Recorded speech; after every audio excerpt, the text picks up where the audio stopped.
김큐의 경제 뉴스 큐레이션. 저는 코너지기 배아량 리포터입니다. 어렵고 복잡한 경제 한 큐에 정리해 주실 김큐. 안녕하세요. 어서 오십시오.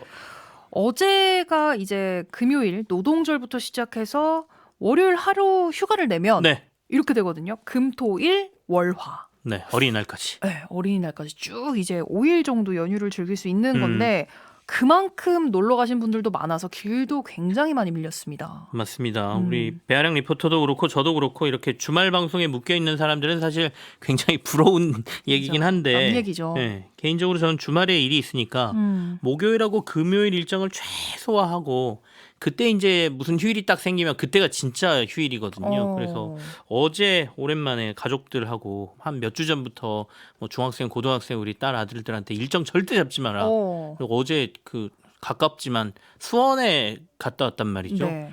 길이 얼마나 막히는지 평소 다니는 것보다 한 3배 가는데 시간 걸렸고요. 그런가요? 또 막상 수원에 그 수원성, 화성 뭐 이런 데 좀 돌아다니는데 주차 못해서 뺑뺑 돌고 내리자마자 피곤해가지고요. 남는 거는 수원의 왕갈비밖에 없었다. 이렇게 말씀을 드리겠습니다. 아니 노동정 이 법정 공휴일 이야기. 그러니까요. 아마도 어제 사람이 이렇게 많았던 게 노동절이 법정 공휴일로 지정이 되면서 이전보다는 보다 많은 사람들이 쉬고 있어서 그런 게 아닌가 싶었습니다. 그러니까요. 지금 방금 말씀하신 것처럼 네. 이번 정부가 노동자 출신의 고용노동부 장관을 고용했었잖아요. 네. 이것도 그렇고 뭐 산업재해 문제, 노동 정책 되게 적극적입니다. 이번에 공정수당 시행 이야기가 나왔는데 오늘 이 이야기 좀 나눠볼까 봐요. 그렇습니다. 이제 공정수당은 1년 미만 기간제 근로자의 퇴직금이라고 보시면 이해가 제일 빠르실 것 같아요. 네. 다만 이제 퇴직금과 공정수당은 사실 좀 다른 건데요. 근로관계가 종료될 때 지급되는 점은 두 개가 다 같지만 퇴직금은 후불적 임금에 해당이 되고 네. 공정수당은 고용 불안정에 대한 보상수당이라는 점에서 성격이 완전히 다르다. 이렇게 보시면 됩니다. 정부가 이제 내년부터 공공부문에서 공정수당을 지급하겠다고 한 이유를 보면 네. 제가 말한 이제 공정수당이 고용 불안정에 대한 보상이란 말이 좀 이해가 되실 텐데요. 퇴직금 안 주려고 쪼개기, 꼼수 계약한다는 얘기 뉴스로 좀 접해보셨을 텐데 그렇죠. 그러니까 이런 식이잖아요. 그러니까 1월 2일부터 내가 계약서 쓰고 일을 해서 12월 31일까지 꽉꽉 채워서 일을 했어요. 그랬는데 근로계약서에서나 뭐 이런 걸 보니까 1년을 못 채웠다 그리고 퇴직금을 못 받았단 말이죠. 그러니까 1월 1일은 우리가 쉬는 날이니까 네. 1월 2일부터 일을 한 건데 근로계약서상에 1월 2일부터 일했다. 그래서 364일이다. 그러니 1년이 안 되니 넌 퇴직금이 안 나와. 뭐 이런 사례들이 있다는 거잖아요. 그러니까 이런 것들 좀 부당해 보이는 것들을 정부가 공정수당을 도입해서 없애겠다라는 취지입니다. 네. 그러니까 내년부터 원칙적으로 1년 미만 기간제 계약은 공공부문에서 금지되고요. 불가피하게 단기 계약을 해야 한다라고 하면 근무 기간에 따른 이른바 공정수당을 이제 지급을 해야 되는 겁니다.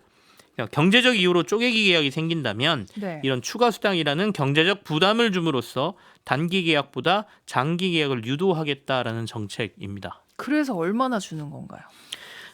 내년부터 1년 미만 근로제 기간자가 계약 종료 시에 받을 수 있는 공정수당은 최대 248만 8천 원입니다. 최대라고 표현한 건 근로 개월수에 따라 좀 달라지기 때문인데요. 공정수당 산정 기준은 그 노동자가 받는 임금이 아니고요. 네. 최저임금의 118% 수준인 월 254만 5천 원을 기준으로 합니다. 이걸 이제 우리가 이른바 생활임금이라고 얘기를 하는데 근로자가 최소한의 인간다운 삶을 유지하기 위한 임금 수준을 최저임금의 110에서 120% 수준으로 보거든요. 그래서 한 118% 정도로 공정수당을 이제 그 산정하는 기준으로 삼은 거예요. 내가 그러니까 이제 최저임금 수준을 받는다라고 하면 공정수당은 그보다는 조금 더 많이 나오고 네. 최저임금을 훌쩍 넘는 임금을 받는 분이라면 이보다는 적은 금액이 공정수당으로 나올 거다 이렇게 보시면 되는 거고요. 구체적인 금액을 보면 근무 개월 수에 따라 조금 다른데 근무 개월이 2개월 미만이면 지급률이 10%니까 한 38만 원 정도. 3개월에서 4개월 미만인 경우에는 84만 원. 네. 5개월에서 6개월 사이 근무하신 분이면 126만 원.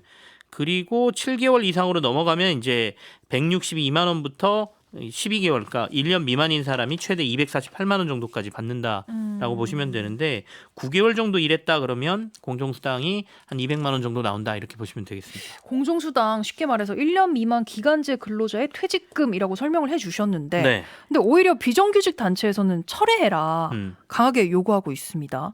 이 비정규직 고착화는 시혜적인 정책이다라고 꼬집는데 고용 위축만 발생시킨다라는 주장도 있거든요. 이거 왜 그런 거예요? 이게 이제 모든 정책은 긍정적인 면과 부정적인 면 두 가지를 다 가지고 있죠. 그러니까 네. 이쪽에서는 이제 부정적인 측면에 대해서 얘기를 하는 건데요.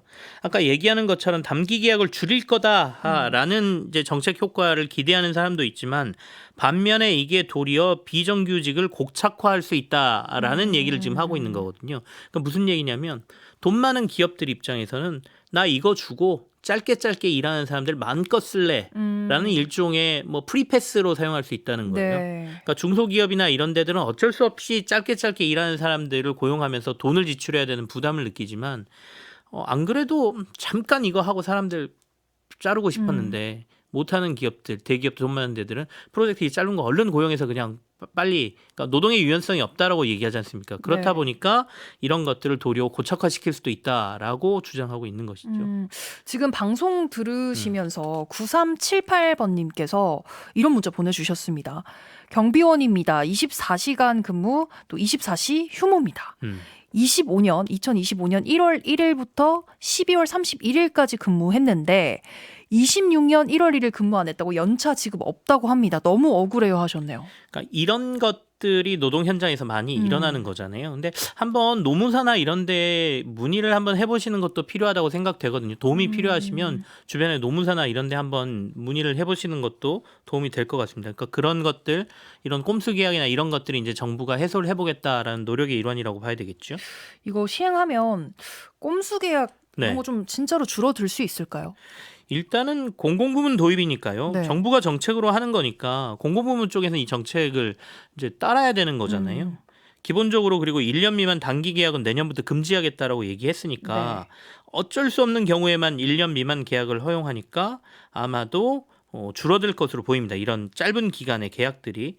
그리고 이 공정수당이라는 제도는 이미 2021년도부터 경기도에서 시행해 온 제도예요. 그래서 몇 년간의 실증 과정을 좀 거친 거라 경기도에서 이 공정수당 제도를 도입한 이후에 실제로 1년 미만 단기 계약이 한 3분의 1 수준 이상 줄었다라는 데이터가 있거든요. 네. 그래서 조금은 효과가 나올 거다라고 기대를 하고 있고요. 다만 이제 우려가 나오는 부분은 이 역시도 무슨 돈으로 지급할 거냐라는 재원 문제, 네. 그리고 이게 혹시나 민간 부분으로까지 확대됐을 경우에 나오는 부작용, 뭐 이런 것들을 시장에서는 조금 고민을 하고 있는데요. 재원은 정부가 이제 정확히 파악한 이후에 내년 예산에 반영하겠다 이렇게 얘기하고 있는데 노동부에 따르면 공공부문 기간제 근로자가 약 14만 6천 명 정도고 이 중에 1년 미만 계약자가 7만 3천 명 정도니까 이들이 한 6개월에서 7개월 정도 근무를 했다라고 가정해서 1인당 평균 공정수당을 계산해 보면 한 950억 원에서 1,100억 원 정도 규모가 될 것이다 이런 예상들은 나오고요. 민간까지로의 확대 문제는 이제 공공부문으로 전면 도입했다는 거는 이게 향후에 민간으로까지 확대하려는 차원이다라고 먼저 해석을 하는 거거든요. 네. 근데 앞서 저희가 잠깐 얘기 나눈 것처럼 이게 도리어 고착화시킬 수도 있다. 기간제 근로자들을. 우리 짧은 근로자들 쓰고 그냥 비용 내면 되지. 이렇게 될 가능성을 걱정한 부분도 있고 중소기업들 같은 경우는 이것까지 우리가 재원을 마련해야 되는 뭐 비용 부담에 대한 걱정 이런 것들이 같이 혼재돼 있습니다. 이번 주에 또 큰 뉴스 중에 하나가요. 네. 아랍에미리트가 오펙에서 탈퇴한다 이 뉴스거든요. 어쨌든 이거 국제 유가에도 좀 영향을 미치는 거 아니에요? 그렇죠. 이거 굉장히 큰 뉴스라고 저희가 봐야 되는데 그리고 장기적으로 말씀하신 대로 국제 유가에도 큰 영향을 미칠 사안입니다. 네. 사실은 정말 깜짝 발표였는데요. 아랍에미레이트가 12개 회원국 중에서 오펙에서 산유량으로 보면 세 번째로 많은 나라거든요. 네. 이제 오펙이 뭐 감산하자, 증산하자 우리 한꺼번에 이런 결정하는 거 이제 우리는 안 따를 거야. 나 여기에서 탈퇴할 거야. 이렇게 얘기한 거니까요. 기본적으로는 아랍에미레이트는 우리는 증산을 통해서 석유도 많이 팔겠다는 의지를 나타낸 거라고 해석할 수 있겠고요. 그러니까 아랍에미레이트는 이제 증산 가능성을 얘기한 거니까 앞으로 이제 우리가 오펙을 탈퇴해서 앞으로 증산할 가능성에 대해서 얘기를 한 거니까 그렇게 본다라고 하면 국제 유가는 하락할 요소가 하나 생겼다라고 볼 수 있는 거고요. 또 하나는 이제 아랍에미레이트가 오펙에서 탈퇴했다는 것 자체가 오펙의 결속력 자체가 매우 약해졌다라는 걸 의미하는 거기 때문에 아랍에미레이트 말고도 향후에 오펙 내에서 사우디가 이제 중심이거든요. 네. 사우디 의사에 조금 그동안 반기를 들었던 다른 나라들 이런 나라들도 얼마든지 탈퇴할 가능성이 있어 보이니까 오펙에 영향력이 줄 가능성도 저희가 생각을 해봐야 되는 것이죠. 아랍에미레이트가 왜 오펙 탈퇴를 한 건지 궁금하고 또 그 전에 또 탈퇴한 나라가 있었나요? 아니요, 없었습니다. 네. 첫 사례라고 보시면 되고요. 탈퇴한 이유는 이란과 미국 전쟁으로 걸프 국가들이 이제 약간 각자 도생의 길로 가는 모습들이에요. 네. 그러니까 이란의 주변 걸프 국가들에 대한 이번 전쟁에서 공격이 아랍에미레이트 같은 경우에는 미사일과 드론 공격이 한 2,200차례 정도 받았다라고 하거든요.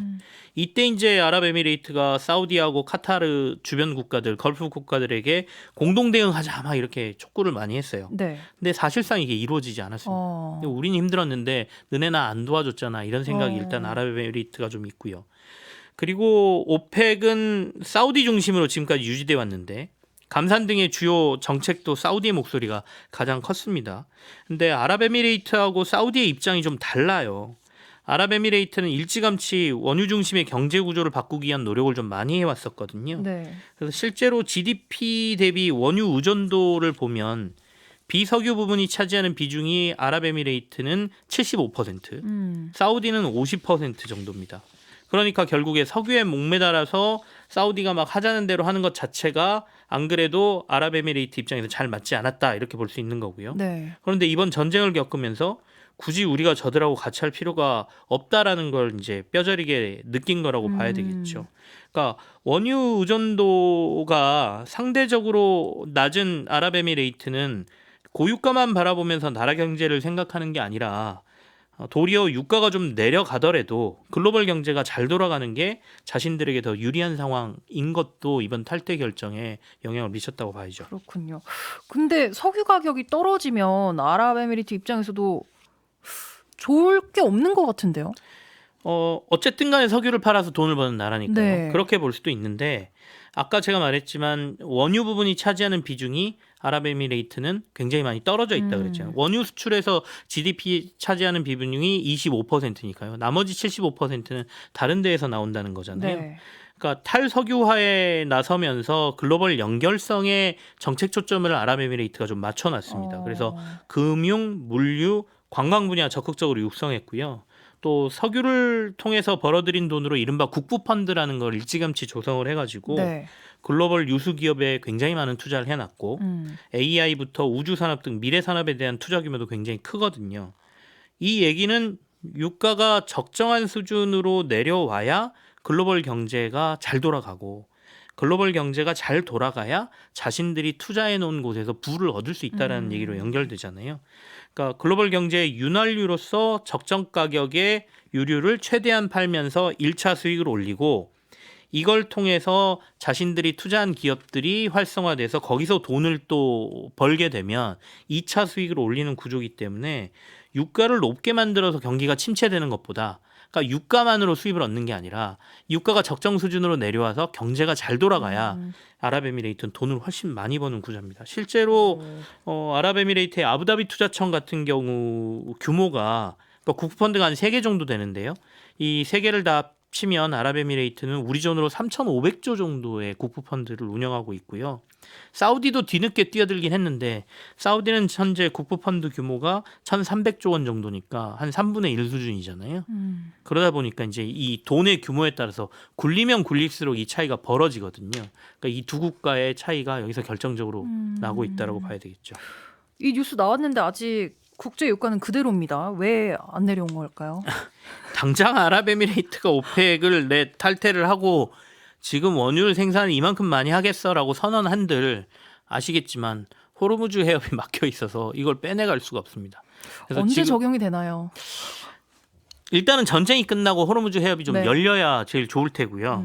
그래서 당장은 지금 유가 상황은 호르무즈 해협 상황 때문에 고유가가 계속 유지되고 있는데 이게 좀 해결되고 나면 아마도 유가는 하방 압력을 좀 받을 가능성이 아랍에미레이트 때문에 좀 더 생겼다라고 보고요. 네. 그 다음에 또 저희가 봐야 될 게 아마도 아랍에미레이트는 오펙을 탈퇴한 이후에 미국하고 더 끈끈하게 손을 잡을 가능성이 좀 높아졌습니다. 그러니까 당초에 우리가 이제 원유 시장의 중심이 오펙이라는 중동 국가로 시작했다가 셰일가스 혁명이 일어나면서 그 중동 국가들에서 원유 생산이 많아졌거든요. 특히 네. 미국 중심으로 그랬죠.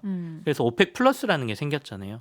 근데 이제 아랍에미레이트가 오펙을 탈퇴하고 미국하고 손잡고 미국이 베네수엘라까지 잡고 있으니까 약간 다자구도가 됐습니다. 그러면 이제 시장은 경쟁을 벌인다는 거고 경쟁하면 가격은 떨어질 가능성이 높아졌다라고 보니까 장기적으로는 원유 시장이 조금 유가 하락 압력을 받을 가능성이 아랍에미레이트의 오펙 탈퇴 때문에 벌어지고 있다. 이렇게 이해하는 게 맞을 것 같습니다. 네, 오늘도 잘 들었습니다. 저는 다음 주에 다시 찾아올게요. 네, 지금까지 배아량 리포터와 함께했습니다. 고맙습니다. 네, 고맙습니다.